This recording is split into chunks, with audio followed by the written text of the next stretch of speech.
क्या हो अगर खुशी सिर्फ एक एहसास ना हो बल्कि एक पूरी योजना हो। सोचिए, एक ऐसा ब्लूप्रिंट जिसे एक बेहतर खुशहाल जिंदगी बनाने के लिए इस्तेमाल किया जा सके। तो चलिए आज इसी एक्शन ओरिएंटेड ब्लूप्रिंट को समझते हैं। तो सबसे पहला और बड़ा सवाल यहीं से शुरू होता है कि आखिर ये खुशी है क्या?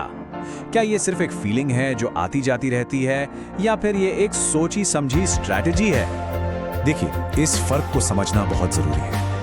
लेखक आर्थर सी ब्रूक्स कहते हैं कि खुशी की सराहना दो तरह की होती है। एक जिस पर हमारा कोई कंट्रोल नहीं है, जैसे कोई कहे कि खुश रहने के लिए डेनिश होना जरूरी है या लॉटरी जीतना। अब ये तो हमारे हाथ में नहीं है ना, राइट? और दूसरी तरफ है वो सलाह जिस पर हम काम कर सकते हैं, हमारी आदतें, हमारी सोच, हमारी प्रैक्टिस, और हमें फोकस इसी पर करना है। तो चलिए पहले हिस्से से शुरू करते हैं, खुशी को समझना।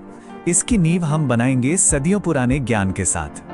महान दार्शनिक अरस्तु का एक बहुत ही गहरा विचार था। उन्होंने कहा था, खुशी सद्गुण के साथ की जाने वाली एक एक्टिविटी है। इसका सीधा सा मतलब यह है कि खुशी कोई मंजिल नहीं है जिसे पाकर हम बस बैठ जाएं। नहीं, ये कुछ ऐसा है जो हमें हर रोज एक्टिवली करना पड़ता है। ये एक प्रैक्टिस है। तो जब अरस्तु सद्गुण या वर्च्यू की बात करते हैं तो उनका मतलब क्या था? असल में इसका मतलब है अपनी स्वाभाविक इच्छाओं को कंट्रोल करके बेस्ट तरीके से काम करने की आदत डालना।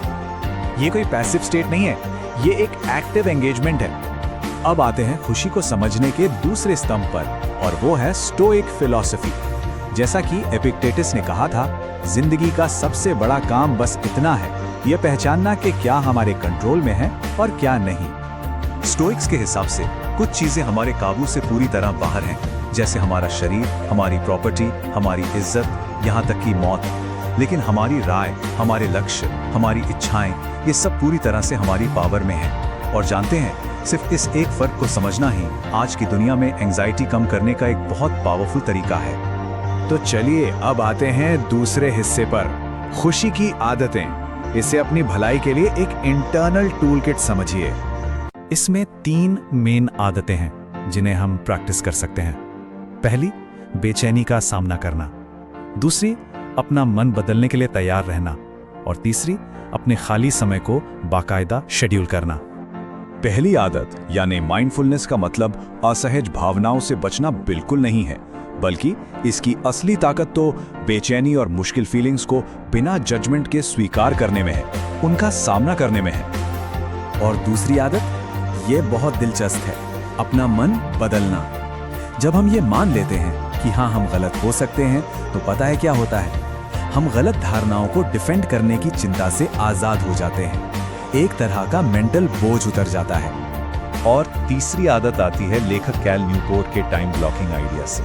इसका मतलब है, आराम को किस्मत पर मत छोड़िए, बल्कि जानबूझकर उसे अपने शेड्यूल में जगह दीजिए। इससे न सिर्फ खुशी बढ़ती है, बल्कि प्रोडक्टिविटी भी बढ़ती है।